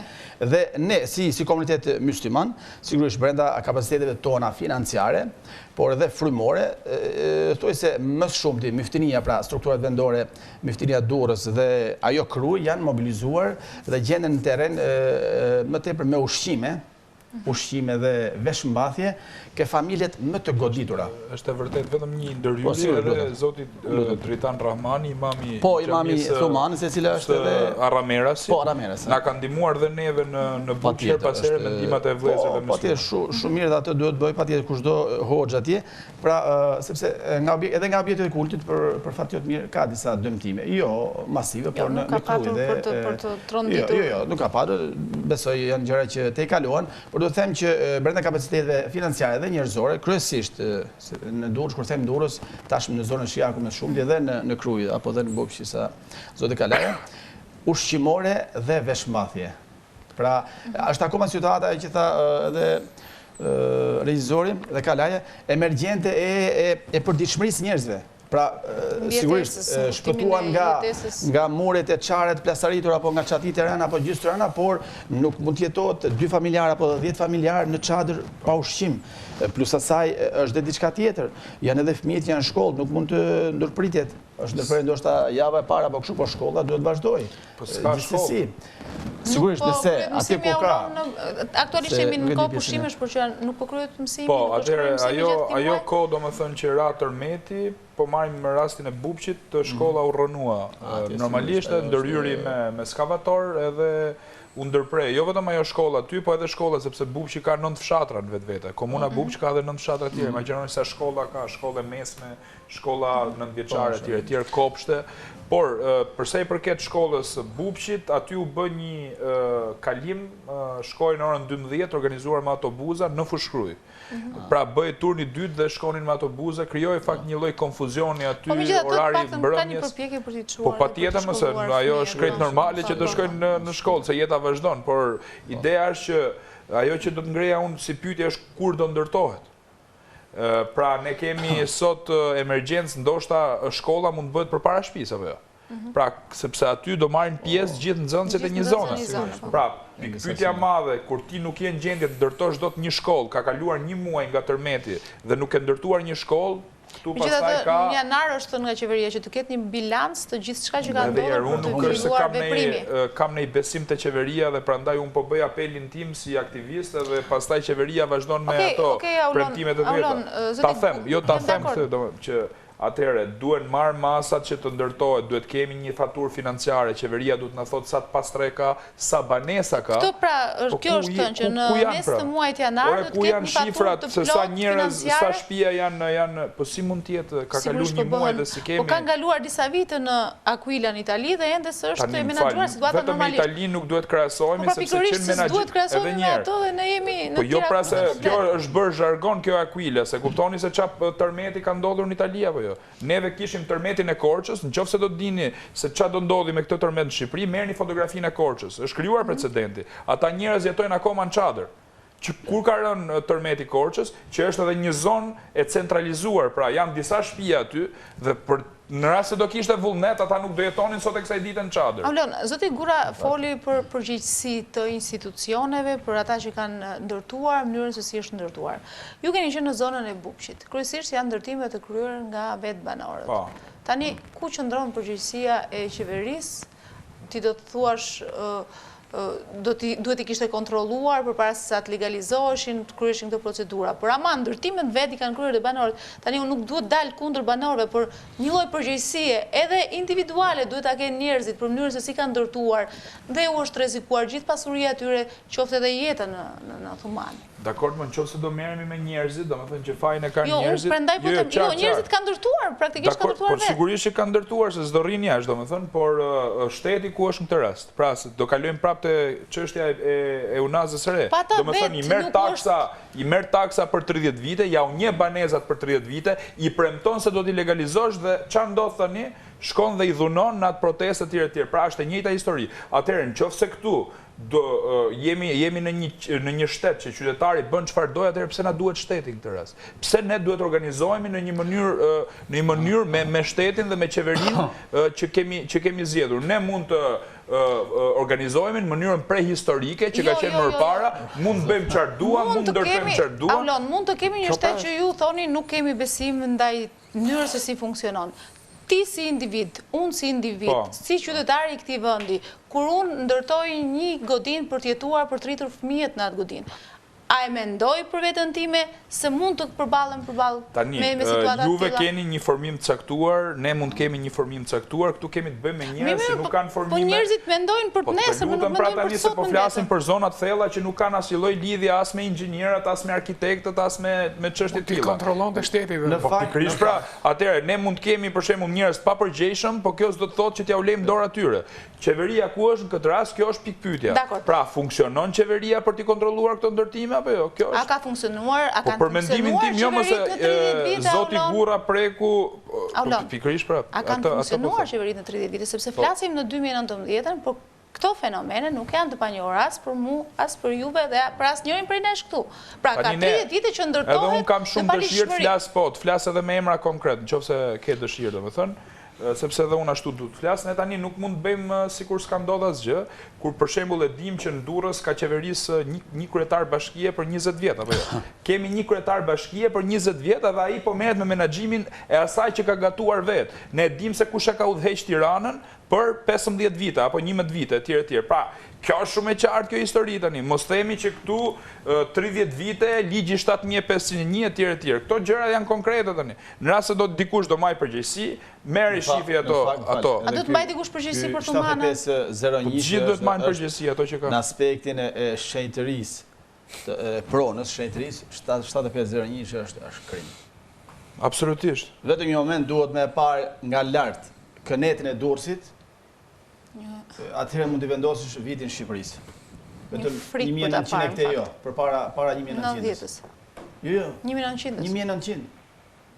Vetëm para 1900-ës mund të vendosësh. Ajo ka trahur ndërtesa 2 kaçe, 3 kaçe, që lemeritse. Pra gjithë secili me 5 lekë, shumica janë para gjaku, janë kursimet e jetës, për këtë po këm ngulja dhe të gaulonit, të situata në bupqa për në shatra tjerë, janë kursimet të jetës të një familje dhe në fund... Investimi gjithë jetës, kjo është vërtet. Kjo është Shqipëria. Kjo është Shqipëria. Okej, do shkojmë në publicitet për të folur për Shqipërinë e Bamirësisë dhe të Solidaritetit. Rikthehemi sërish në studio. 2019 pa dyshim do të konsiderohet dhe mund të konsiderohet si viti i Solidaritetit dhe Bamirësisë për gjithçka që ka ndodhur në një muaj, paktën 11 muajt e mëparshëm zbehen pas 26 nëntorit të këtij viti dhe sigurisht Solidariteti dhe ndjesia e bamirësisë u shfaq dukshëm tek shqiptarët, por jo vetëm shqiptarët, edhe të huajt kanë një kontribut të jashtëzakonshëm në ndihmë të Shqipërisë së tronditur nga tërmeti. Unë do të ndalem te zoti Gurra në fakt, sepse po flisnim edhe për përgjegjësitë që duhet të merren nga institucionet, nga strukturat. Ndërkohë nuk kemi parë ende ndoshta rezultate.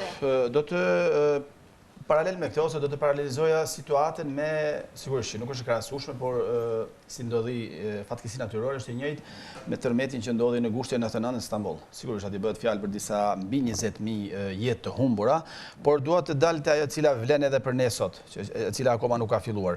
Përgjegjësia ligjore, përgjegjësia penale. Pra atjo arrestuan me qindra inxhinier, ndoshta jo ditët e para apo javën e parë, por sigurisht në vijimsi i procesi, me qindra inxhinier cilët kishin ndërtuar shembullin shqiptar, po themun, të viteve 85-90 në vijim në Istanbulin rural, po jo vetëm, dhe shteti sigurisht në mend caktuar të gjithë këtë klasë të ndërtuesve, duke filluar nga specialistët më të thjeshtë deri tek inxhinierët, arkitektët e tjerë me radhë që projektuan ndoshta edhe lagje të tëra në këtë katrahur, pra duke abuzuar me lejet apo kryesisht dhe me materialet e ndërtimit apo dhe me truallin e ndërtimit, dhe realiteti apo shembulli atjeshëm vlen sot një për një, edhe për masa shumë më të vogla, por për Shqipërinë është goditje e madhe, për të nxjerrë përpara përgjegjësisë penale të gjithë këta ndërtues apo çka do qofshin, apo dhe ata cilët e kanë çuar këto ndërtime drejt legalizimit të panevojshëm dhe në fund ka marrë jetë njerëzish. Në të kundërt do të kemi pjesë të mirë shoqërisë tonë, jo vetëm ata që humbën jetën. Ende nuk kemi parë. Sigurisht, për fatin e keq. Jo vetëm ata cilët humbën të dashurit e tyre, fëmijët apo të tjerë njerëz, por dhe njerëzit e afërt, pra do të kemi një humbje të përsëritshme të besimit në raport me institucionet që duhet t'i ndjekin. Sepse nga çdo psim, nuk është për të futur tek sigurisht, por nga çdo psim nxirret një mësim. Unë besoj se shqiptarët, institucionet, pra më tepër jam paksa optimist se sa pesimist, shqiptarët e vitit 2020 nuk besoj se kaq lehtë do t'i shpërdorijnë 51 jetë. Disa qindra të plagosur ndoshta nuk po i citoj, po jo se është edhe ajo lehtë, po minimalisht 51 jetë cilat mbeten në ngërmadat e një tërmeti si dukuri natyror prej Zotit, por i gërmuar, pra i prishur nga themelet nga dora e njeriut, në shumicën e godinave të cilët morën jetët e këtyre njerëzve.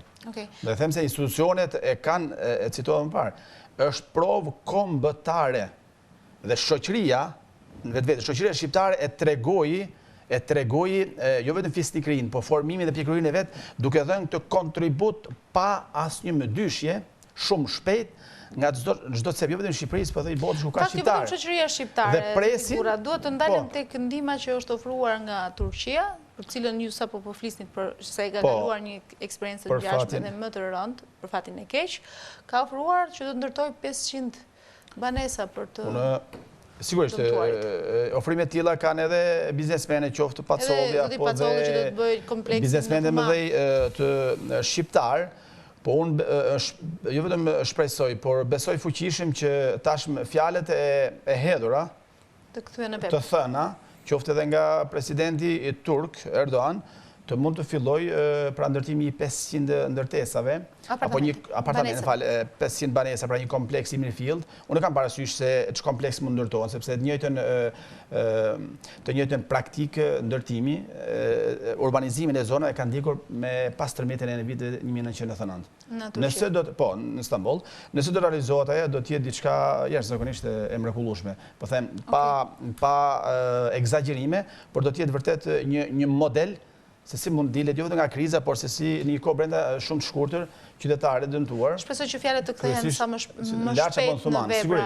Por kjo tashmë duhet të preket.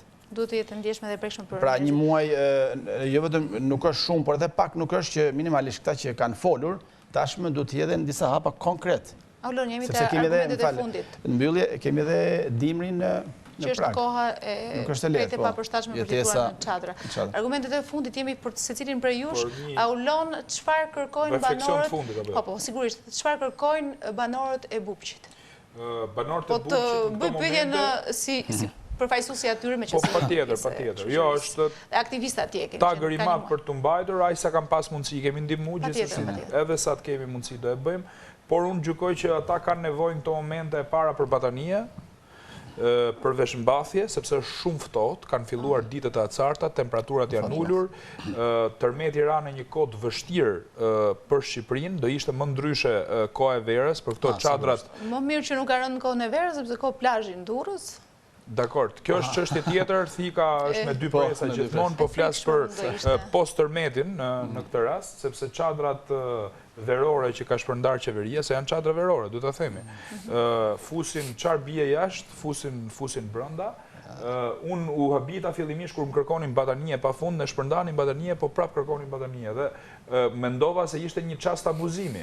Unë dala u futa brenda në çadër, por pash që këto batanie ishin lagur totalisht sepse ishin të lagura bataniet. Këta i merrnin, i ndenin dhe na kërkonin sërish batanie. Ato dilin jashtë përdorimit. Pra janë batanie një përdorimshe. Kuptonin se në çfarë nivelesh jemi, se duket si muhabet ordiner kështu këto, po ky është terreni pra. Muhabet mbijetese. Nga ana tjetër duhen ushqime të nxehta, ne prandaj kemi bërë një kuzhinë aty dhe shpërndajmë drekën dhe darkën, me aq sa kemi mundësi me ato vasketat e aluminit që e mbajnë ushqimin e nxehtë. Ta hequr vëmendjen nga kjo, Bebe Rexha pse preferoi që ti ndërtoj vet godinat për 2 familjet? E tha ajo që duhet i ndërtoj, po në fakt kanë edhe shkollën, premtoj dhe shkollën e Bupqit. Unë po patëm një bisedë informale, po kam qenë edhe ajo nuk është kjo pra që po themi këtu, domethënë kjo fama e mosbesimit e qeveria i kishte kaluar kufit edhe ishte ftuar nga kryeministri për bashkëpunim, kjo nuk pranoi.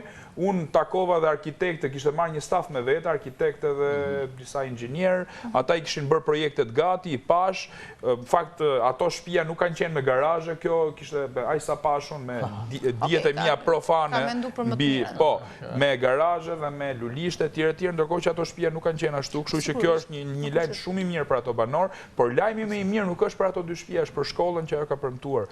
Shkolla Bupqit, sepse ajo është një lajm domethënë që nuk prek vetëm një familje, po prek të gjitha të komunitet. Dhe fundit çfarë kërkojnë banorët? Po, si përfundim kërkojnë edhe këto ushqime të nxehta, pra sepse një pjesë e tyre nuk kanë mjete gatimi, nga që shtëpitë janë të rënuara. Si sigurohen ushqimet? Vetëm me donacione, me njerëz? Janë ushqime, nuk është e lehtë sigurosh ushqime për ne jemi konsumuar deri nivelet, domethënë platarshme personale, flas edhe me telefonata, sepse vjen një moment që njerëzit për 3 ditë mund të jenë solidar, por pjesa tjetër pastaj do duhet që ti të kesh një plan. Një rrogat për një muaj dhe po pra, dhe ti do marrësh telefon, më duhen 500 kg mish të ngrirë, më duhen mish i grirë, i pa ngrirë, këto dhe si përfundim për të bërë epilog të mendimit, unë gjykoj që një zgjidhje tranzitore për këta banor në këtë kohë të ftohtë është konteneri. Është ajo që ka bërë aleanca për teatrin, por edhe mendimet e mia kanë qenë në një vijë logjike. Në rast se do të ketë një kontener, po bëhet luftë e madhe kudo për të siguruar një kontener, megjithëse qeveria Kush ti marr? Po, kush ti marr, po ta dim që qeveria nuk shpërndan kontener. Përkundrazi, ka kërcënuar banorët që po pate... Ministrën e brendshme më ka thënë që po punohet për t'i furnizuar banorët me kontener. Ky është një lajm i madh, po aty në zonën time, në zonën që mbuloj unë, domethënë kanë qenë vetëm aleanca për teatrin edhe zoti Agron Sheja që ka dhënë ai kontener. Sepse të mos ndërpres edhe kosto e këtyre është lartë. Jo, është një kosto shumë e lirë. 1.500 euro kushton një kontener, në rast se do merren këto parat, një donatori me 1.500 euro, imagjinoni se sa familje, për shembull, sa familje mund të strehohen përkohësisht. Po patjetër sepse është zgjidhje të gjitha. Që në këto momente mund t'i bësh kontenierët dhe është shumë e rëndësishme kjo se si mund t'i bëj shteti kontenierët, sepse zoti Budina kur shkon t'i blej kushton 1.500 euro. Po ta bëj shteti, sigurisht që do ulet TVSH-ja, do merret materiale. Imagjinoni sikur shteti të ngrej një brigadë ose një kapanon që t'i prodhoj këto. Pra duhet kesh vullnet për t'i zgjidhur këtë çështje. Nuk mund t'i lesh dot njerëzit në çadër në këto muaj jacari dhe muaj shumë të ftohta temperaturave. Absolutisht. Por e fundit konteneri është një zgjidhje tranzitore, por jo përfundimtare, se është shumë e rëndësishme, sepse qeveria mund mjaftohet duke i lënë ato në kontener dhe mos i ndërtoj shtëpiat. Siç ka ndodhur në disa zona të Italisë, me që e keni për zemër Italinë dhe po e përmendni disa herë, sepse ata njerëz u mësuan për të jetuar në kontener dhe i lanë aty ato. Kështu që rasti shqiptar duhet ketë dallim shumë të madh. Kur presin këta banorë që të fillojë rindërtimi? Kur u është thënë ose do t'u jepet para ndorë, sepse është diskutuar që në zonat e fshatrave të ketë edhe pagesë para ndorë që t'i ndërtojnë vetë ndoshta. Aty nuk ka informacion, te zona që jam unë nuk ka fare informacion për këtë pjesë. Nuk ka informacion. Janë të paqartë. Zoti Gamsi, një mesazh besoj e keni të fundit pas gjithë punës që ju keni kryer dhe që vazhdoni të kryeni si Caritas dhe pjesë e Kishës Katolike Shqiptare për të lënduarit, për ndoshta edhe për institucionet që mund të drejtoni, si mesazh kuptohet. Atëherë, duhet të them që në vetvete i bashkohem edhe kolegëve të panelit lidhur me përgjegjësitë institucionale, që duhet ketë, që drejtësia duhet veproj, as nuk vehet në dyshim. Kjo është e domosdoshme, sepse është si thosh primare që në këtë situatë, me këtë katastrofë që ndodhi, që duhet veproj. Pra, përgjegjësia institucionale, nëse ka pasur në të gjitha rastet ku ka pasur dëmtime, ku ka pasur shkatrime si pasojë e kësaj katastrofe, duhet të dalin në dritë. Kjo është nuk mund të avejmë në diskutim, pa negociueshme. Pastaj lidhur me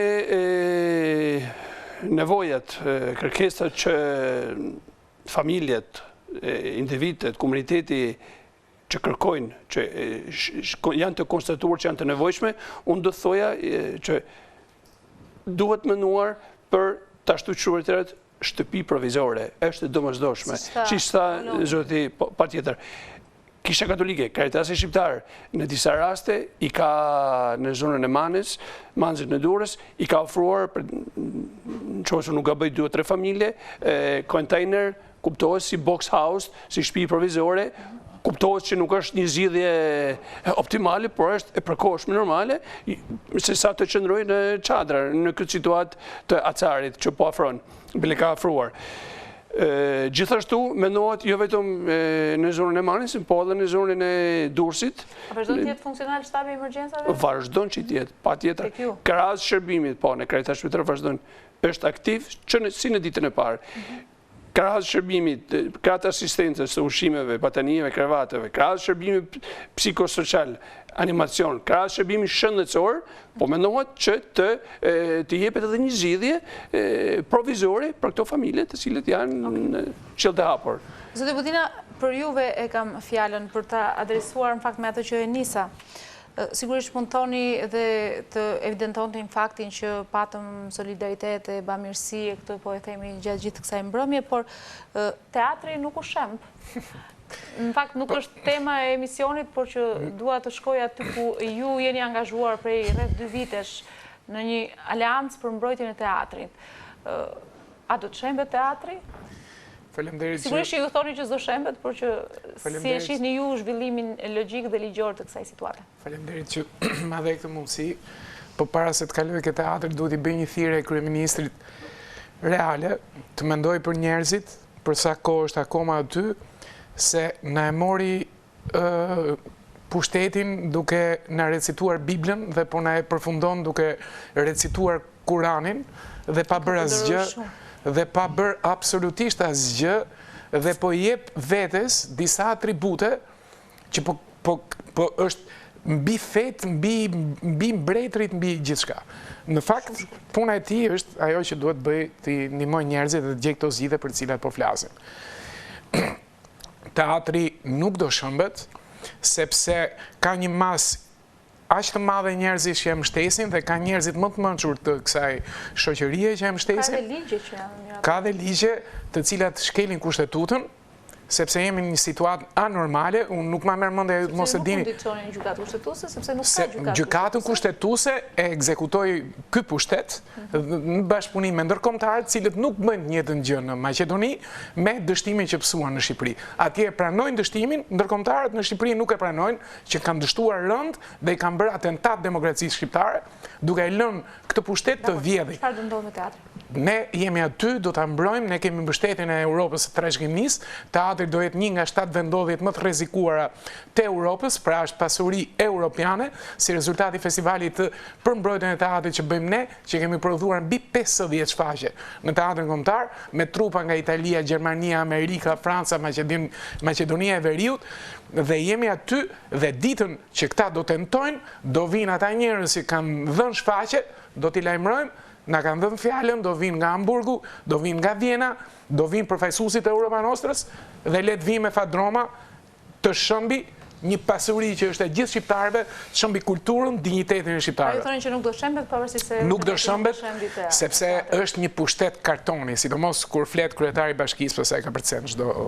Okej, në fakt e kam shumë shkurt një pyetje shumë shkurt fare, duke i referuar kësaj që sapo tha zoti Budina, si e keni parë këto citimet që ka përdorur nga Kurani apo nga Bibla kryeministri? Shumë shkurt sepse jemi në limitet. Unë do jap diçka vetëm modeste, vetëm këtë javë në fund disa dhjetra shqiptar, lidhje vetëm me këtë solidaritetin, pra, pak sekonda, disa dhjetra shqiptar më kanë komunikuar dhe po brenda kësaj jave do dërgojnë afërsisht disa miliona lekë, ndoshta për të ndërtuar një shtëpi modestisht, por në paralel me atë gjithë vullnetin e shqiptarëve që kanë dhënë kontributin e tyre.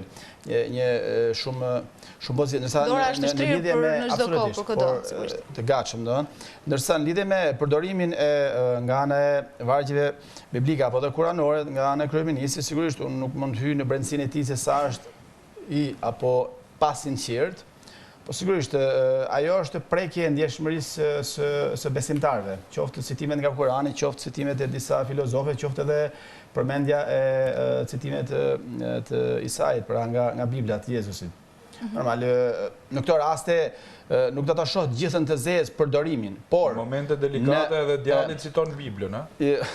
Djalli e ka mohuar që në fillim të herës në sensin realist pra sipas librit e Bibla e Kuranit, por ajo që do dëshironim që citimi i këtyre qoftë biblike, qoftë kuranore, të mund të reflektonte sadopak përballë kësaj tragjedie.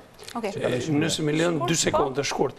Me që folim për bamirësinë dhe solidaritetin, unë do thoja që nuk duhet të lejmë këto akte fisnike vetëm në situata katastrofe. Janë të përditshme dhe bile do shtoja edhe këtë që nuk mjafton thjesht të japim atë që ne mendojmë si mund ta japim, por duhet ta shikojmë personin në sy direkt, duhet i shtrëngojmë dorën sepse ka nevojë ta përshtasim, ka nevojë edhe për afeksion këto persone të cilët duhen këtë situatë. Unë do falenderoj zoti Kamsi, zoti Budina, zoti Kalaja, zoti Gura, unë ju falenderoj për këtë bisedë të ngrohtë për shkak të asaj që është ofruar prej një muaj nga shqiptarët dhe nga ata që kanë mbështetur shqiptarët për shkak të bamirësisë. Të nderuar teleshikues, ky ishte edhe emisioni i fundit për vitin 2019. Sigurisht ja kemi fokusuar asaj që ka ndodhur në muajin e fundit, bamirësisë, ndjenjës së solidaritetit të shqiptarëve. Shpresoj që të kemi shkuar deri aty ku paktën na keni ndjekur dhe të reflektojmë edhe sot e kësaj dite për të mbështetur dhe për të ndihmuar personat e prekur nga tërmeti 26 nëntorit. Unë uroj që viti 2020 të jetë një vit i mbar, sigurisht të kemi shëndetin dhe të kemi ndoshta një rimëkombje të shqiptarëve duke filluar nga rindërtimi dhe nga vëmendja ndaj këtyre personave të prekur dhe të lënduar nga tërmeti i 26 nëntorit. Bashkë të ndajemi këtu dhe do të shihemi sigurisht në vitin 2020.